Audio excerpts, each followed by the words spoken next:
4.5 లక్షలు లేని వాళ్ళు ఈ రోజుల్లోనైతే 4.5 లక్షలు లేని వాళ్ళు ఉన్నారు. సపోజ్ చేసి 4.5 పెట్టినా 50 లక్షలు వస్తాయి. మనం ఏం చేసినా కూడా నేను ఫుల్ లెక్కలు చేసినాను. ఏం చేసినా కూడా 12 ఏళ్ళకి 20 లక్షలు రావట్లేదు.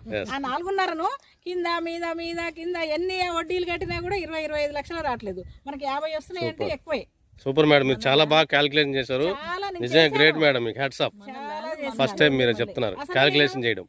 పావు ఎకరానికి నేను పావు ఎకరం తీసుకున్నాని వచ్చాను. పావు ఎకరానికి 8.5 నేను ఎంత లెక్క చేసినా కూడా 40 కాటలేదు 12 ఏళ్ళకి. నేను 2 రూపాయలు వడ్డీ కట్టినా కాటలే, 3 రూపాయలు కట్టినా కాటలే.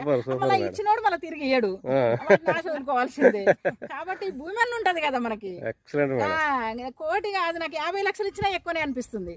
అసలు మనం పెట్టిన పెట్టుబడికి క్యాలిక్యులేట్ చేసిన నేను 12 సంవత్సరాలకి 40 నువ్వు ఏ 3 రూపాయలు వడ్డీ కట్టినా 30-40 కాటలేవు. వాడు రెగ్యులర్ గా ఇస్తే తీసుకున్నాడు మళ్ళా. కాబట్టి మనకు భూమి ఉంటుంది, మన దాంట్లో చెట్లు పెరుగుతున్నాయి కాబట్టి పెంచినందుకు వాళ్ళకి సగము మనకు సగము. భూమి వాల్యూ కూడా ఇప్పుడు కోటి ఇస్తారనేది కూడా 2020 లెక్కల ప్రకారం 2020లో ఉన్న వాల్యూ రేటు ఎర్రచందనం ప్రకారం. ఇంకా మరి 12 ఏంటంటే 2000 ఇప్పటికి ఇప్పుడు 2025 కాబట్టి 12 ఏంటంటే 2037 వస్తుంది. 37కి ఎర్రచందనం రేట్ ఎక్కడ ఉంటుందో దాన్ని బట్టి ఇంకా మనకు కోటి అన్నాడు 2 కోట్లు రావచ్చు. పావు ఎకరానికి వాల్యూ ఎక్కువనే ఉంటది కానీ తగ్గదు కదా. కాబట్టి మనం దాంట్లో ఏం లాస్ అయ్యేది లేదు, భయపడేది లేదు. కాబట్టి అప్పుడు